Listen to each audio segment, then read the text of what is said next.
Welcome to The Whispering Messiah, Conversations with J. Douglas Bothoff. I'm your host, Lasanya Pillay, coming to you from Johannesburg, South Africa. Jesus has been thought of in a wide variety of ways. There is a long-running debate, was he a man or was he God? Some see him as a great social reformer. Others see him as an apocalyptic prophet. Was he a miracle worker? Did he have special healing powers? Was he the expected Messiah? Will he return to establish God's kingdom on earth? In this podcast, we will cover many such topics, but we will discuss them from the perspective of Jesus as a mystic. What does this mean, and how might it affect our understanding of him? Thank you for joining us. Let's begin our journey.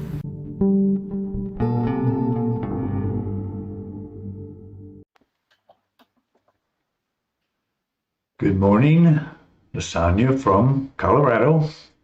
We're live now. Hi, Reverend Doug. Good afternoon from South Africa. Oh. Well, thank you for being part of this. We've been talking about this a long time. We've done several dry runs. It's been fun getting to know you and having very interesting discussions. And I'm still amazed at the technology that allows us to do this. From how far away? We're 10,000 miles. I don't know what that is in your measurement terms. Kilometers, approximately 20,000 kilometers. I think a kilometer and a mile, isn't that kilometers like 6/10 of a mile? No idea. Okay. I will trust exactly what you say it is. Well, I don't know. I believe the Reverend. I used to know, but I know we're 10,000 miles approximately. We're 8 hours difference. Mm-hmm. And I'm still getting used to that. Yeah. Yes, because you're 8 hours behind me. Yes.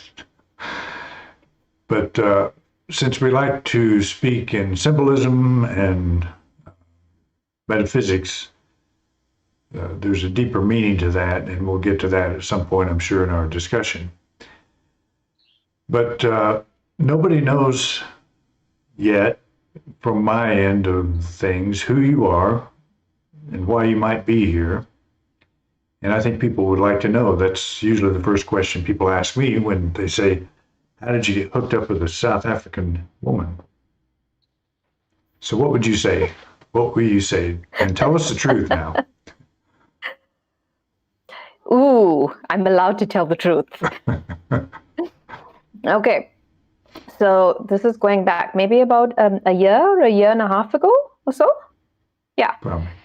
So you and I actually met when I was reading Thomas Troward. So I was going through a phase where I was reading a lot about like the early 19th century mystics. And Troward was one of the first ones that I read about.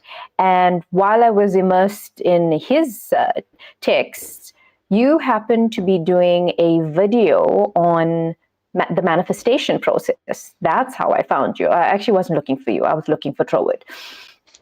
So you got lucky. He led me to you. So when I got onto Independent Unity, you came up and I watched that video and I thought that you had explained it so well, because Troward he's pretty deep. His explanations can be rather complicated, and he was also a lawyer like me, but he was in yes, judge in India. He was a judge and he was practicing in India. And when he explained his stuff, he explained it in a very deep and complicated way. And at that time, when I found your video explaining the manifestation process, I thought, wow, this is pretty amazing.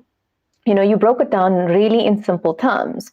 And then I went on to fully appreciate the way in which you structured the video, the article that you wrote on it, as well as, the script on YouTube. So I appreciate that kind of thing.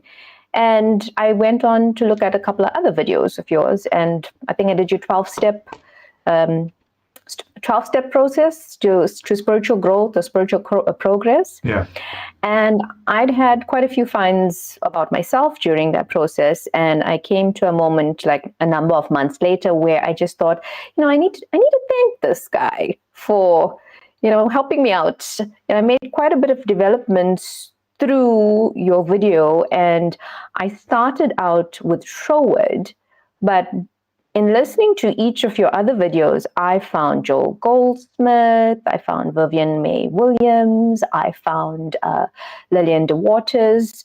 You didn't necessarily mention all of them, but your talks led me to that. So I experienced quite a bit of progress on my path to understanding the mystics and their version and Christian Science and having all sorts of varieties of understanding. So I then decided to send you a note on one of your articles to tell you that I am a South African female from Johannesburg, that I was an attorney for about a decade of my life. I'm now a caregiver to my dementia Alzheimer's patient dad.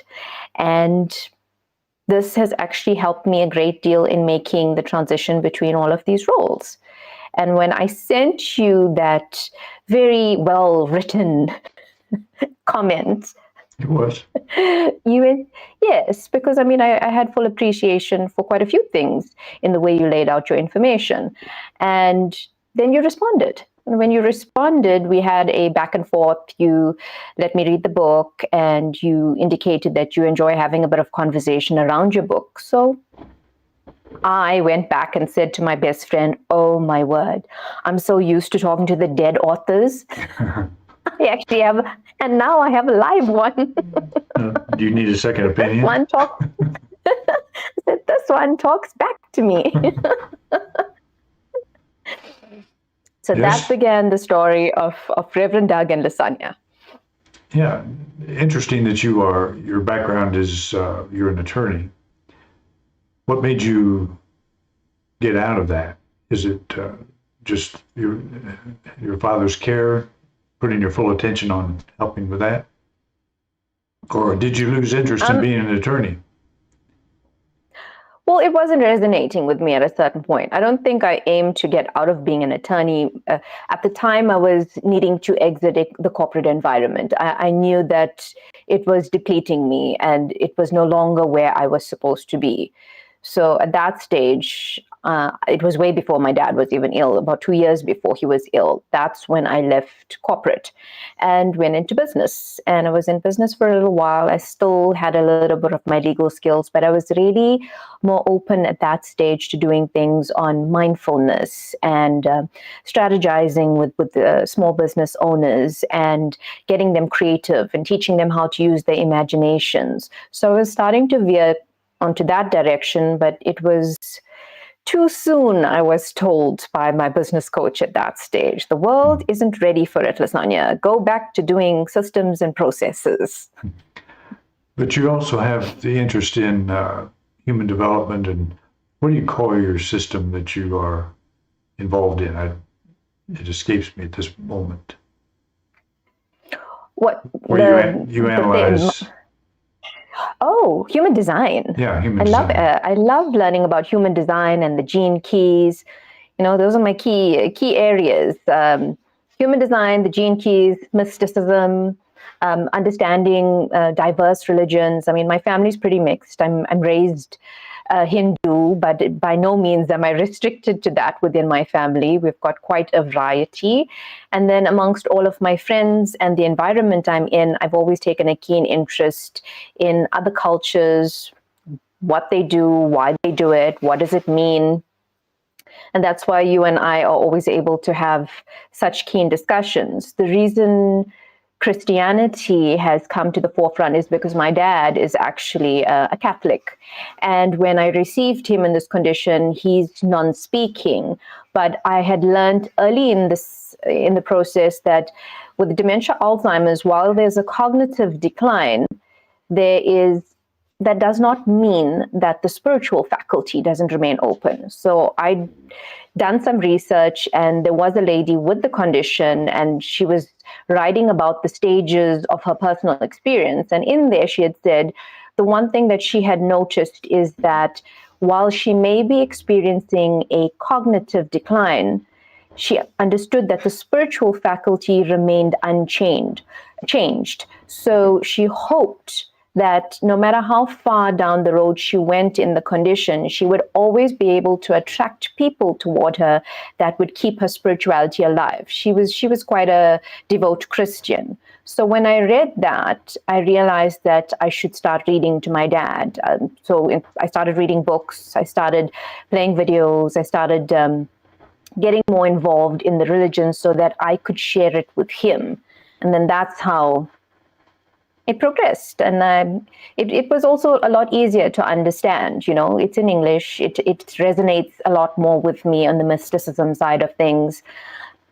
But we're going to talk more about that now when we get into this, because I'm sure many people are going to want to know how Reverend Doug explains mysticism. Uh-oh. You really want to know? Of course we want to know. We're gonna start with that. You're gonna tell us, what is a mystic? All right. I am going to define it in a very simplistic way, because it can be a very complicated question. It's a good question, and it's one that a lot of people don't like the word mystic, because it sounds like mystery or mystical or whatever, and it is. It's all those things. There's mystery involved. But the way like magic? Magic, yeah.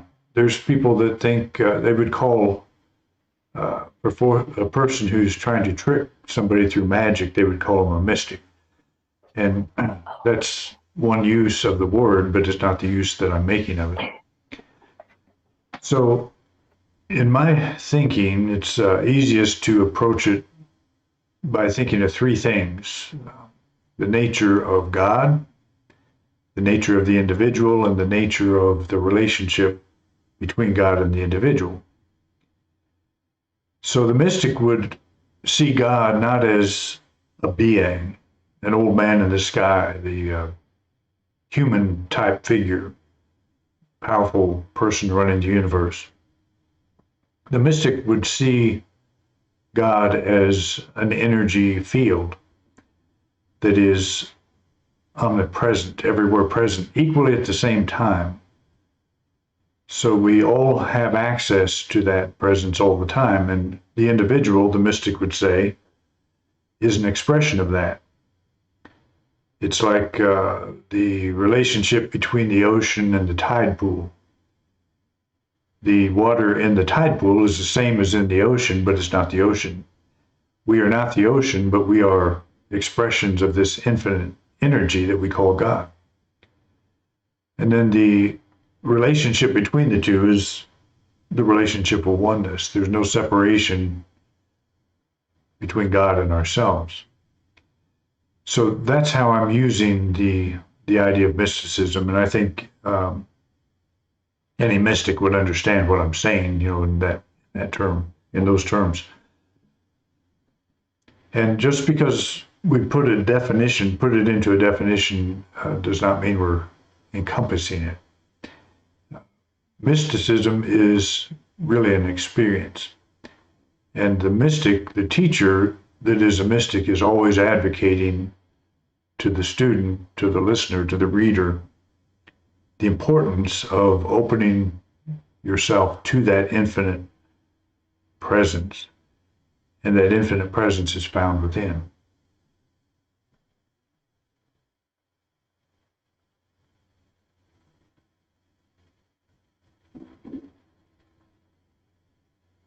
Between God and us, we are an expression of the infinite. Right. And that's kind of a hard concept to grasp because we tend to think in material terms. When we think of us, we think of me, I, me, mine.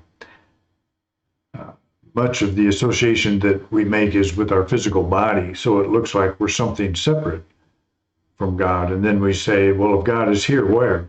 Where's God? And how do we contact that? So it looks like there's separation, just like it looks like there's separation between the ocean and the tide pool. And there really is. There is a form of separation. But if the ocean did not exist, the tide pool wouldn't exist either. And so we think of it in a different way. If God were to suddenly disappear, if there were no God, there would be no us. That our whole being rests on that idea or on that reality. Go ahead. A little bit like further to that is that we're so used to having a God outside of us that we are depending on and we can hold accountable. When you turn it into us, looking at mysticism, what is a mystic? It's saying there's no division, there's no separation, which means that we have a certain level of accountability. You can't blame something else outside of us. That's a big one for most of us to get through. It took me a little while. I went through that stage, of course, of just trying to understand, even though I read so much on it and it resonated with me, making the actual shift internally to not relying on something outside and beyond me, beyond my control, far away. It's a big shift. It is. And it's difficult for people to grasp. And it's one of the reasons that I think the early church turned Jesus into an apocalyptic prophet. I see him as a mystic. I see him as one who taught the nature of God as this everywhere present energy, and he called it the Father, but that's his cultural programming, his just he's speaking from what he knows and what other people would understand. God is not a man, God is not a father, but I understand why he would call it that. It's a presence. And actually, the best definition that he gave is God is spirit. What's that mean? Spirit is, it's like the breath. It's like the wind. It's something that you feel, but you don't see it necessarily. Mm-hmm. You see the effect of it. It blows through the trees and you see the leaves move and all of that. And you feel it. Well, I don't know. I think there may have been some good reasoning behind calling him the Father as well, because that's where it's as if you're in the same bloodline. You part of each other. Yeah. There's that side, and it's also, if you think of the Father as the provider, the protector, the one that you can turn to in your time of need, and I think all of that probably was implied in what he meant, when he said Father, because he would say things like, your Father knows you have need of these things, that the physical things that we go after. And so I think he was speaking of God as the provider. It's a little hard sometimes to make that shift, to think of God as energy and then think of God as a provider and one that it's his good pleasure to give you the kingdom and all this kind of thing.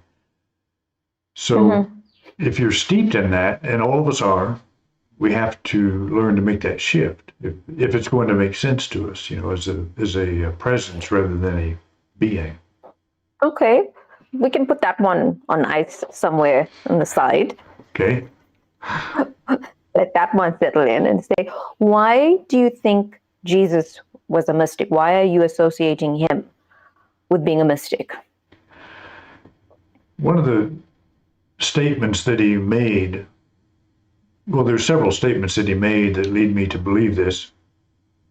When the disciples asked, or the Pharisees asked, when the kingdom was coming, he said it doesn't come through observation. You can't say it's going to be low here, low there. That the kingdom of God is within you. And other translations say in the midst of you, but it's the same thing. They always footnote it to say it can mean either way. So that to me is one of the best statements he made, that, that's something a mystic would say, that we're looking for a coming kingdom. Well, it's not coming, it's already here. And you won't say, lo, here it is, or lo, there, it's within you. Any mystic would say that, and any mystic would understand that There's no that is separation. being said. But you take the interpretation that the gospel writers put on Jesus, and he looks like an apocalyptic prophet, one who is waiting and expecting for the kingdom to come. But another place he says, you say there's 4 months into the harvest, but I tell you to lift up your eyes and see the fields already white for the harvest, already complete. That's something a mystic would say. And that's just a couple of examples. Okay. That example of yours, I know it's one of your favorites, and I can never, it doesn't land. Explain it to me. About the white. Lift up your eyes and see the fields already white for harvest? Yes.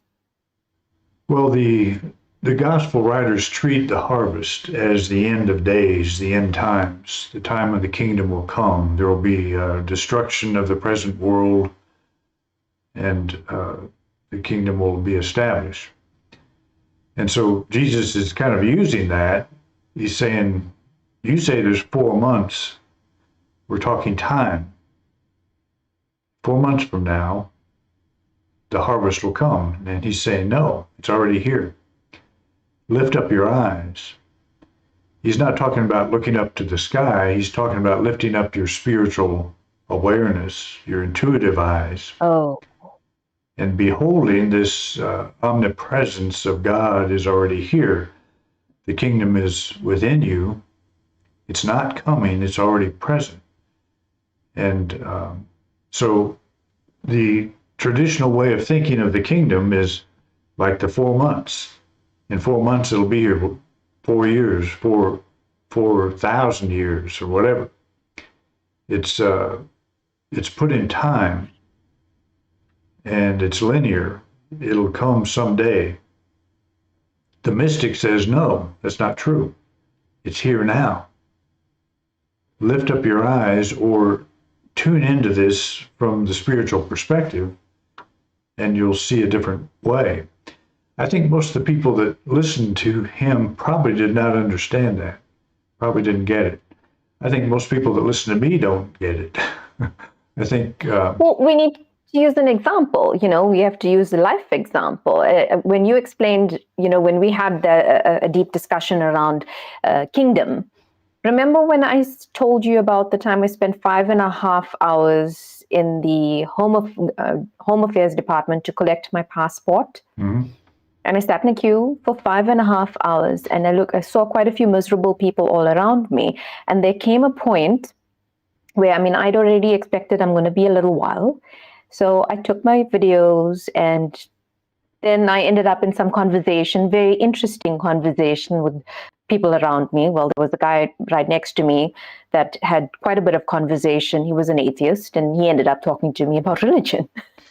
And there came a point where the line moved, and I woke up and sat down in a different angle of the room. And as I sat down, I laughed and I made a joke, and I said, wow, I didn't think I was going to see this angle of the room.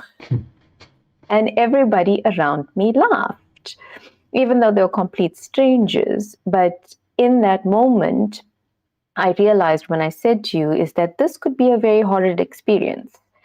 We all could get really, really miserable in it. The system was online, offline, but something happens to inspire me to make a joke or to see something from a different perspective. And in that one comment, at least 10 people around me laughed, and then it changes the environment. Mm-hmm. So when we talk about kingdom, it's a state of awareness. Well, this is the way I perceive it. It's a state of awareness. It's not the outer circumstances that necessarily change, it's us. Yeah, that's a very good example. You're in a situation where you're waiting in line and your normal thinking says, this line is long, I've got a long wait, I'm not going to, how can I possibly be happy in a situation like this? But something in you changed and you tapped into something deeper within yourself that triggered a similar awareness in other people and made your experience and theirs more pleasant. And that's a good example of how, we're living our mundane life, waiting for the kingdom. And what you demonstrated is the kingdom comes when you become a giver. You gave of yourself. You tapped into something deeper. And it... Yes. Stop on that one. You had a very important line for me on that one, on the giving and receiving. Do you remember it? No. Do you? I was hoping to trigger you because you explained it so nicely in that moment when you said that in any given situation, you got to be prepared to give. And that was an act of giving. Yeah. And then the others then receive. So no matter what the situation is, you find something to give. But you know what they did is they received, but they also started giving, right? Yes, because it changed the energy of the space. I wonder if that's anything like feeding 5,000. We only have a couple of loaves and a couple of fishes. We have a limited ability to experience life because we're standing in this boring line. And then one person starts breaking apart the fish and the bread and passing it around. So everybody else does the same. Isn't that how we could feed 5,000 emotionally or change in experience? Reverend Doug, are you trying to be symbolic? I thought that was my thing. Well, it is your thing, but you don't have a monopoly on it. Okay, I'll give you that one. I was trained as a metaphysical minister. That is, we tend to look at things symbolically, and especially Bible stories. So but what you're giving us is a real life example of how this works. You tapped into something in yourself, and that's the inner kingdom, and that seems like a small thing to people. But what if everybody started doing that? Well, let's go back to your example of the fishes and the loaves. Is that when I look at that particular parable as well, is that before we get to the sharing, the passing around, is that there has to be a desire. So even though I picked up on a sudden inspiration, made a joke, that's not as easy to do in an environment where people are also not ready or willing to receive it. Right. So even though they're all sitting there and maybe looking a little bit miserable, there must have been something in them that even despite going through a miserable experience, something else in them gets birthed to desire a different situation. Mm-hmm. And in desiring the different situation, it creates, it's like almost like a polarity in the space. So the same with the fishes and the loaves. My theory around, if I'm allowed to have some free reign on symbolism here, seeing that you open the door. I ask you to be here for that reason. When I look at that story, it's that I felt that the symbolism there was, when you said it to me in the beginning, it seemed like logically it didn't make sense. How do you supply that amount of food in the area that they were in? It didn't seem quite likely that it was going to happen. And when I look at that story, I think that the desire represented itself in the hunger. We're seeing it as though the people were hungry, so food needed to be supplied. That's the relationship. But when I looked at it symbolically, and I thought Jesus had spent the entire day teaching. He had been giving them knowledge. And that in turn created a different type of hunger in the people. It was not that they were hungry for food. They were hungry for revelation. For the things that he was teaching them, he opened up their minds to possibilities that they didn't even consider before then. So the parable is showing us, yes, the giving and the receiving, the hunger and the food. But behind all of that, if you think about the stories that he was telling them, what he was teaching them, he built them up into a peak of desire for revelation. So the food had to come via a miracle. So the hunger was not for the food, the hunger was for the way in which the food materialized.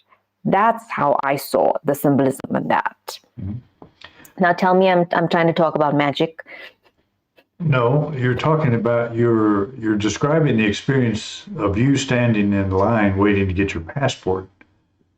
Same, very same thing. That you didn't pass out food. You sparked interest. You sparked humor. You sparked. You broke the ice. Because many times in situations like this, we're all staring at the floor. It's like riding on an elevator with 5 other people. People don't talk to each other generally, unless somebody makes a joke or unless something happens.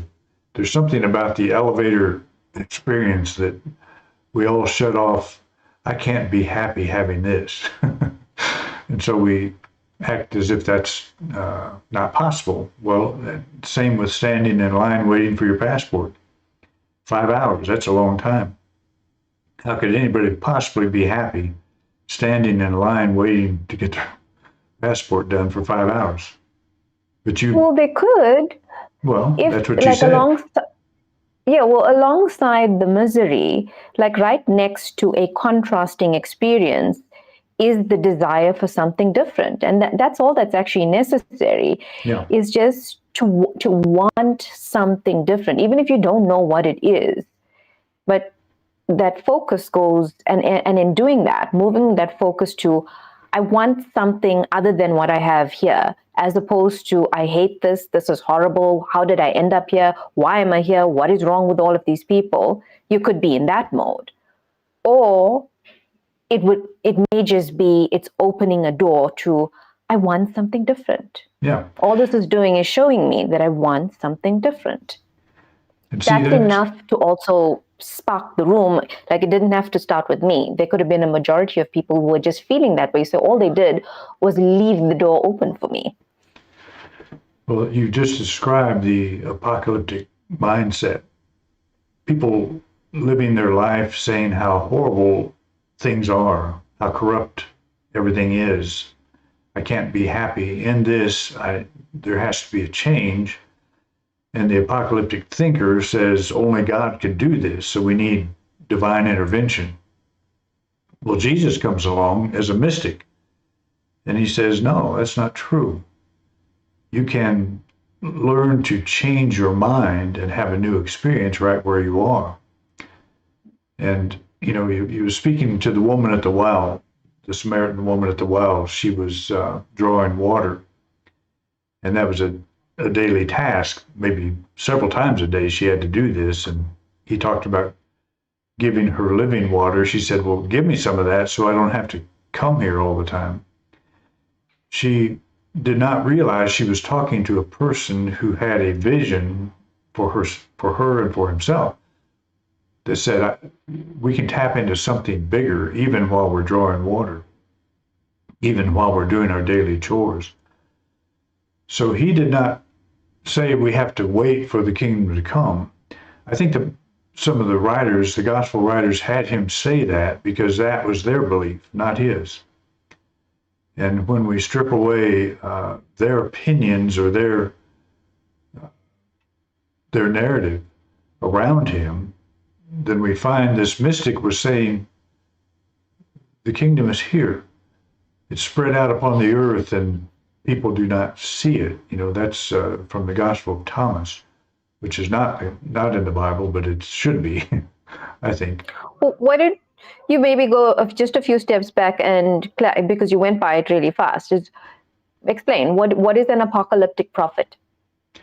It's the apocalyptic prophet is one who is declaring, John the Baptist is a good example, declaring that the current world is evil and it needs to be destroyed. And John the Baptist, of course, said, "Repent, for the kingdom is at hand." You know, that was the message, and it was actually the first thing Jesus said in the Gospel of Mark. And I should say it's the first thing Mark had Jesus say. I don't know that Jesus himself said it, but it's the idea that the world as it is corrupt and needs to be changed. In the day of Jesus, the corruption was the Roman Empire was ruling the Jews, and they didn't like it. And on top of that, the temple leadership was in bed with the Romans, so they were cooperating with them. So the temple was corrupt. And so the people like John the Baptist would get up and say, with all this corruption, it's going to end soon. The kingdom's at hand. And so we ourselves become an apocalyptic prophet when we say to our world, this is bad, this is corrupt, I don't like it, I've got to change it, I don't want it. And I'm waiting for the Messiah to show up. And what is the Messiah? It can be a lot of things.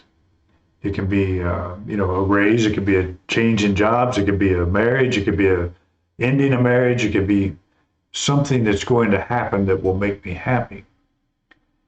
So the mystic, in the thing that's different about the mystic is they say, no, the world we are in appears to be corrupt. You're having a corrupt reaction to it, but you can change that. And, a lot of what Jesus talked about was changing your mind. That's why I talked about. So, yeah, go ahead. Tell me why are you relating that to the passport scenario? Because you're standing in a line saying, prior to you breaking the ice, everybody's standing in the line saying the world is not good. This world that I'm in right now, standing in this line, I don't want to do it. I don't want to be in this world. I want a new world. I want the world that I want. And you come along and shake everybody up. And you say, just a simple thing. And you open a door to show people they can have a different experience in this place. And if we would just look at how often we're trying to get away from where we are, we're trying to escape our life, we're trying to do it, by making something change, something better. And what we're doing is we're doing exactly what the apocalyptic prophet does. We're saying, the world I'm in right now is not good enough. Something must happen to make it better. The mystic comes along and says, okay, here's how you do it. You stop saying how corrupt it is, and you start giving. You start living. You start giving of yourself right in the midst of your world as it is, just like you did. Okay, so there's a slim possibility of an argument here. Okay. I can't imagine you being argumentative, but nobody knows you as well as I do, and they will learn, I'm sure. Okay. I will not say your favorite words. That is, I disagree with you. Oh, yeah, okay. If we want to see the steam come out of Reverend Doug's ears, this is when I start with, I disagree with you. But hang on. This is what we do. So I see it a little differently. I get what you're saying about the apocalyptic prophet and the way in which the scenario was seen, that people expected that the Messiah was coming at that stage to save them from, the Roman rule at that stage. And in every other scenario the same way. I don't see the passport example that way. Being in the queue, I'm seeing it from a little different perspective. The perspective of oneness, like there's no separation again, is that I'm saying that them actually experiencing a contrast, even me, there were points in there that, of course, I also experienced a, gosh, are we really in this? I think those are important parts of our experience because a lot of the time we don't even know what we want until we experience what we don't want. So it's not necessarily that it's a bad thing. It's that we need the contrast to help us clarify. Occasionally that happens, we're still experiencing things, we're going through day by day. And as we have an experience, something then happens, as we normally talk about, when we reflect on that experience and we clarify, okay, I want something else. Maybe initially I don't know exactly what it is that I want, but I know I don't want this. The difference is I don't live in, I don't want this, I really don't like it, why can't it change? I don't live there. I acknowledge from the experience, I don't really like this. I'd like to experience something different. That's all it's there to do. I mean, so I don't, that's why I ask you to explain, how are you relating this to the apocalyptic thing? I don't think the people were all just waiting for me to come along and make a joke. I think the people had some form of desire for a different experience as well. Otherwise, I too wouldn't have had the equivalent or the matching inspiration to give a joke. This is where the non-separation takes place. It's like they wanted something different. I'm also sensing in the environment, and together we manifest a happier situation. There's no us and them for me when it comes with, if I'm perceiving oneness. We're all part of this experience. I'm going to disappoint you and say that I totally agree. And agree with me. I do. And agree with me. Oh. Well, isn't this a special treat? But see, you're coming from a slightly different angle. If you would have put it to me that way, then I would have said, the same thing. More or less. I would not have said it as well as you just did. But there's nothing you just now said that I disagree with. So I know that's disappointing, but that's, No, I need a moment to just take it in because, generally there's a huge showdown when I start with that. Well, life is always easier when I agree with you and you agree with me, but it happens in other ways sometimes, and it's usually pretty interesting. Okay. It is. So we've come to some nice comparisons here. In the mystic situation, it is a state of oneness, no separation between us and God. In the apocalyptic prophet, you're saying we're waiting for someone else to come in and save us. Someone else, something else, there's a separation and we're waiting for that thing to come in and save the day. Yeah. Did I get it in the most basic terms? You did. And an important thing to ask here, I think, for anybody that's contemplating these kinds of ideas is what made Jesus stand out? If he was another apocalyptic prophet, and apocalyptic prophets were a dime a dozen, John the Baptist was a contemporary, case in point. But there have been many apocalyptic prophets, people showing up promising the kingdom's coming.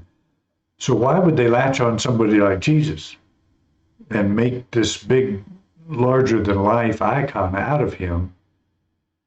And I think the reason is because he spoke as a mystic.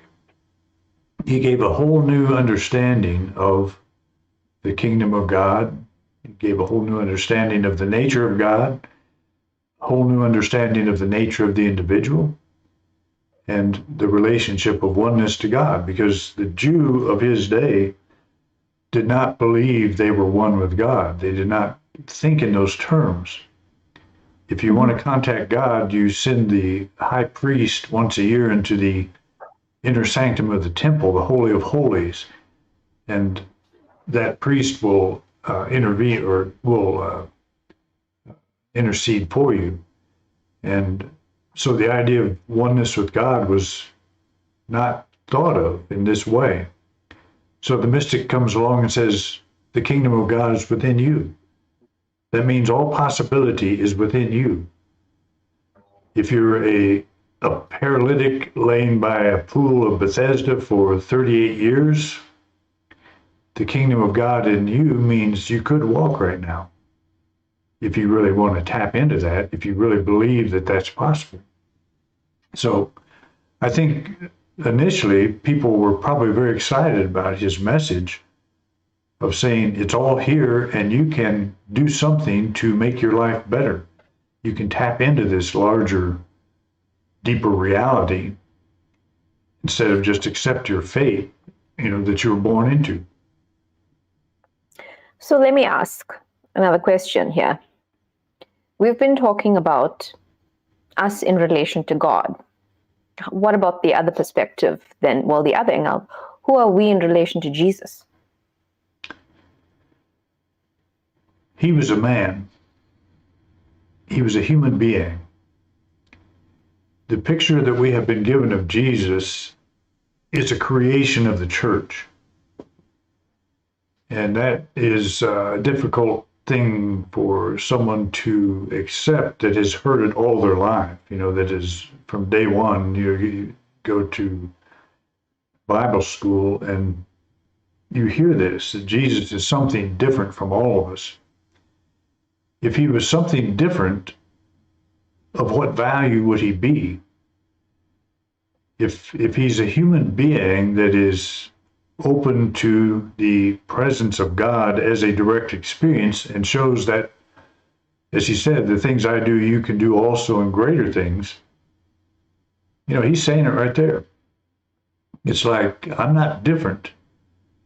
We're all the same. You are, the things I'm doing, you could do also if you open your mind to this deeper possibility. So that we have made him into something different, that we have made this untouchable icon out of him, this great miracle worker, this healer, and all of these things. And I do believe he was a healer. I believe that was part of his expertise, his natural ability. But he was a human being, just like you and I. And this question has been argued for centuries.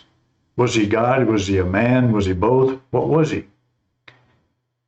He was the same as us. We are people, human beings, but our foundation is God. We are spiritual beings. We are capable of tapping into the exact same divine source that Jesus tapped into. But if we make him something different, then we make distance between ourselves and him, and that's not, I don't think, what he taught. So I feel inclined to share our story of how you broke this news to me once upon a time. Yeah, it's a good story.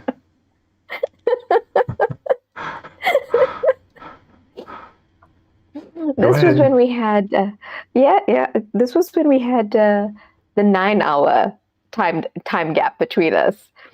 And so it meant that when you write an email, I'm asleep, and I see the email when I just wake up in the morning. And so Reverend Doug and I call this the lightning bolt moment. And you were bouncing off walls. So it was, he wrote me an email, and he said to me, and it was a long email on something we were talking about. And then I woke up in the morning and I was doing what we call the one-eye read, reading this thing. And then I came across the line where he said, Jesus was a man. And it went on to that and he was a teacher. He wants to convey the story of Jesus as a man who was a teacher. And as my one eye scrolled over the Jesus was a man, lightning bolt moment, I was like, whoa, wait a minute, wait. I know that I've read this many times over in different ways, and I've experienced, the teachings on it, but it never landed until that moment. And there was immediately something lifted off me, because I realized He was a man. He was a human being. I'm a human being. You're a human being. He was a human being. And like all sorts of things, like I was awake, wide awake, and I was like, oh my word, I did not think of it this way. Because, I mean, I'm taking it somewhat in a nice way, but I can also understand how any other person, this could be a catastrophe because I went through very many emotions, and I remember going downstairs after that, and I saw my mom in the kitchen, and the first thing I said to her was, Mom, the Reverend nuked Jesus. And you were really unhappy with me because you said, that's not what you're trying to do. You're trying to convey a story here, a perception of the way this is played out. But this is the kind of experience that we'll start having because we've held on to this picture for so long. And now it's pretty big to take because you're not taking away the importance of the role he played in the storyline and the impact he's made to all of our lives. I mean, even every time you tell me about your experience of writing, and sometimes it gets you emotional, sometimes it gets you excited, but you wanting to tell it from his perspective. How would he teach it now? Mm-hmm. So it took me a little while to get over. He's Good. A man.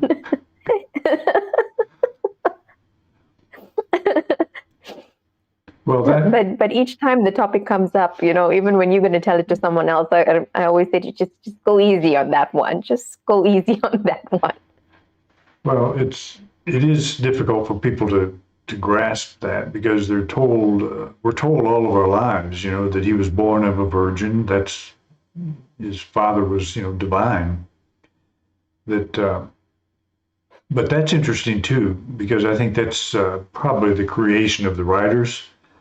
It was actually, if you read Luke and Matthew, if you read the birth stories, they're very different. Luke has him born in a manger, with the animals and all this, but and Matthew says he was born in a house and he has wise men visiting and all that. It's a very different picture. But the idea of the virgin birth, if that was true, why didn't the other two writers, gospel writers, talk about it? Why didn't Paul talk about it? If that was true, that would have been a big deal. And of course, they make it a big deal. It has become a big deal, but it's really not necessary to make Jesus into something other than a man to have him have the same impact, in our lives. I don't need this miracle working larger than life icon. To have faith. My faith is not in that icon. It's in God within.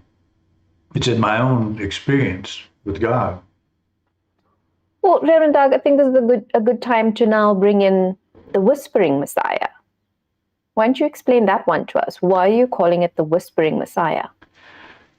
Because I treat Jesus as a Messiah of sorts. He was a teacher with a very enlightened message. And the Whispering Messiah is him bringing his message. He told Pilate, for this I was born, for this I, came into being to bear witness to the truth.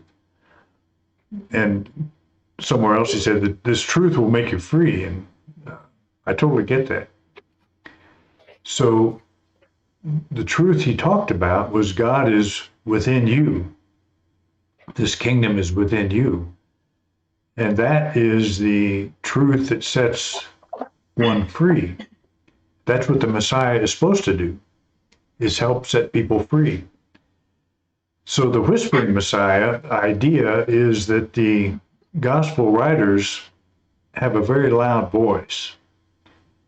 It is their interpretation of Jesus, and they put words in his mouth, and they speak over this Whispering Messiah. Their voice, the gospel writer's voice, is the loudest voice. And that is the way we would expect it to be because they wrote the Gospels. But what they did, what you have in the form of the gospel writers are people who accepted the apocalyptic prophet scenario. World is corrupt and Jesus is going to return and fix it. That kind of thinking. And so that's a very loud voice. That's the one that the 2.3 billion Christians on this planet, that's the one they know. The whispering Messiah is the one that says the kingdom of God is within you. Be still, listen to that. Go into your inner closet, shut the door. Pray to your Father in secret. And why would he say it's the Father's good pleasure to give you the kingdom? That doesn't go along with the apocalyptic version of things. It goes along perfectly with the voice of the mystic, the whisper of the Messiah, whispering Messiah. How do you experience it? How do I experience the kingdom? Yes. Tell yes. No. The whispering Messiah. Give us an example of how it is one of yours. I've given you plenty of mine now. Let's use some of yours. How do you experience the whispering Messiah? It's within every one of us. We have the desire to be more, to have a freer world, a freer experience. That desire is, you see the painting of Jesus standing at the door knocking and waiting for the door to be opened so he can come in. Well, that's that process in us. I desire more in life because I am more. It's just like in your standing in line waiting for your passport,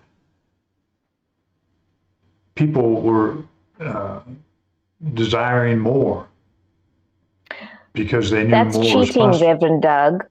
It's what? You're using my example. That is cheating. You're using my example. You're supposed to use one of your own. Well, I thought you liked talking about you, so I'll change the subject. Okay. The way I experience it is, why would I write a book? Why would I do anything in my own life? Because I feel like I have more to say. There's more in me that I want to say. There's more in me that I want to express. I desire more because I am more.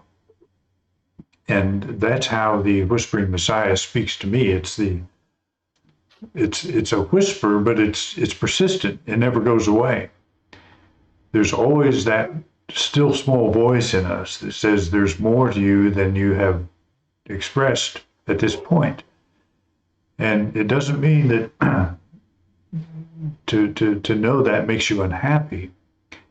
It makes you understand why you desire to be creative, why you desire to do the things you do to express greater, more ideas and all. The whole motive behind writing this book that I'm working on now is I'm listening to that whispering Messiah. I'm listening to that voice.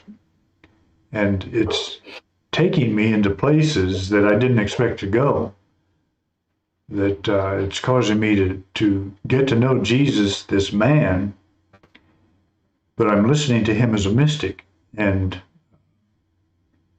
he's saying what I know is true and what I resonate with at the deepest level. So a lot of the process is peeling away the untruth, peeling away the outside that we all carry, the perceptions. And I think that's what the voice of the Messiah, the whispering Messiah, really is telling all of us. The world that you live in is not corrupt, but there's a deeper way to experience it. And just keep going, keep listening, keep responding to that, and you'll write a book.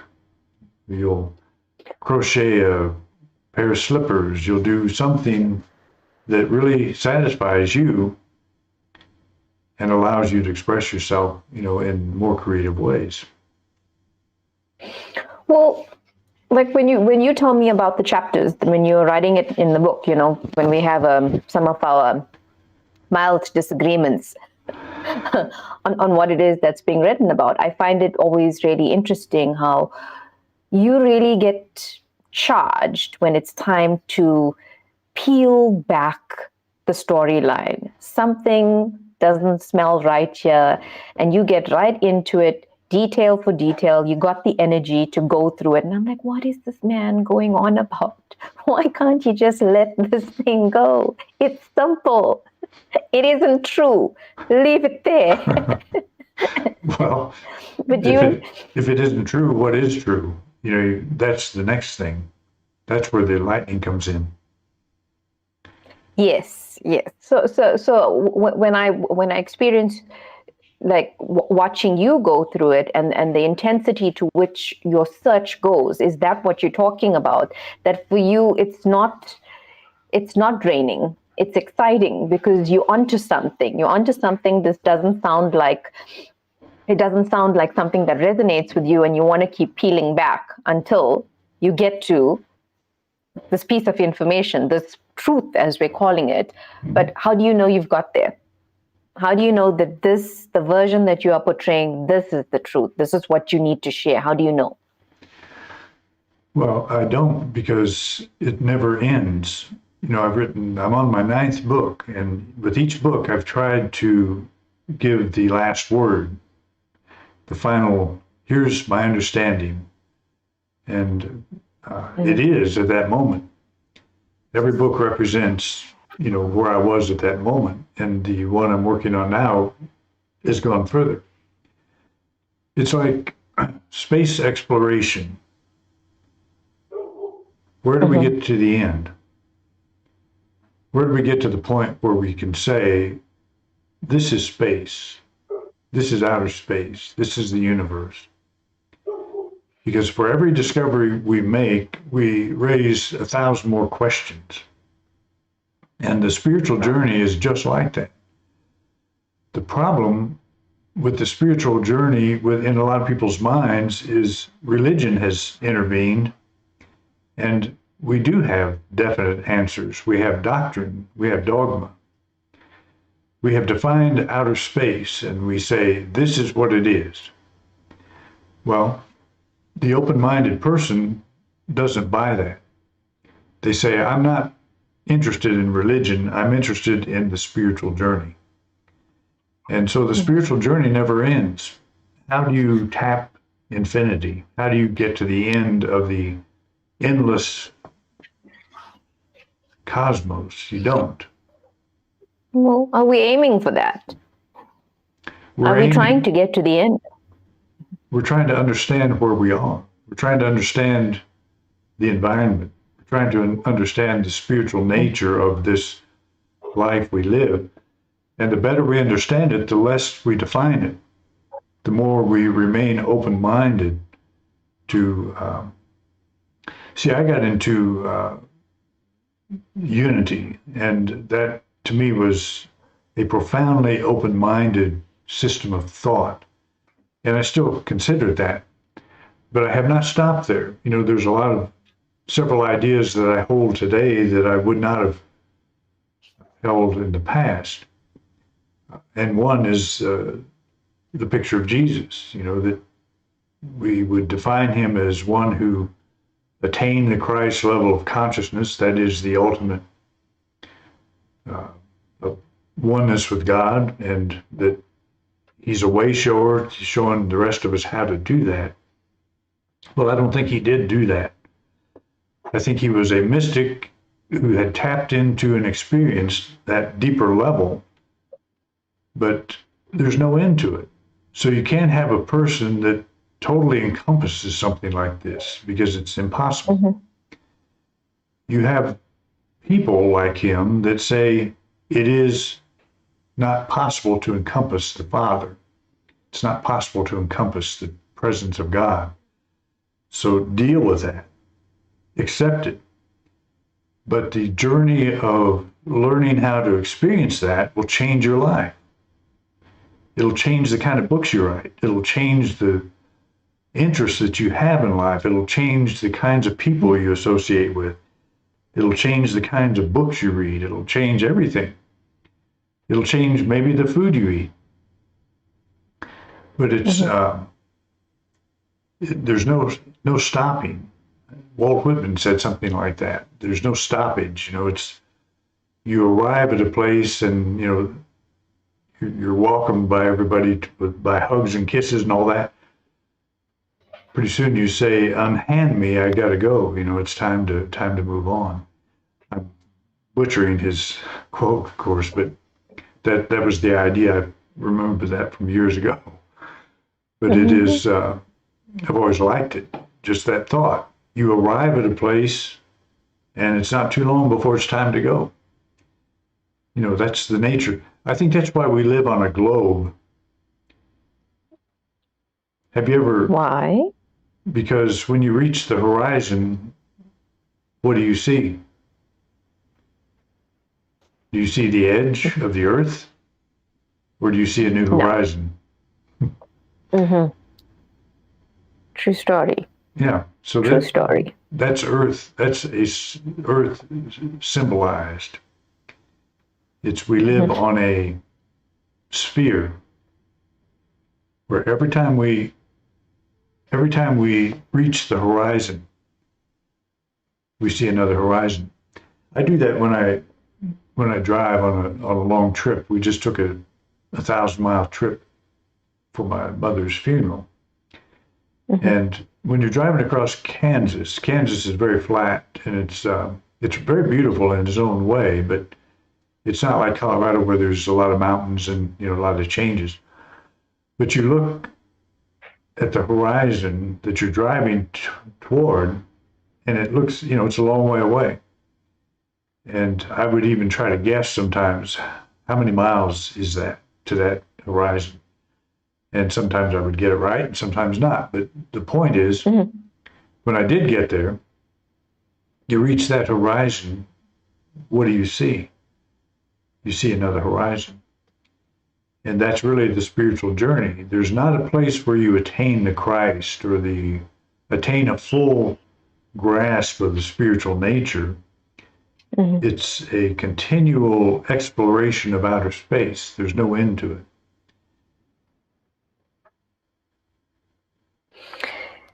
It's true. All we have is now.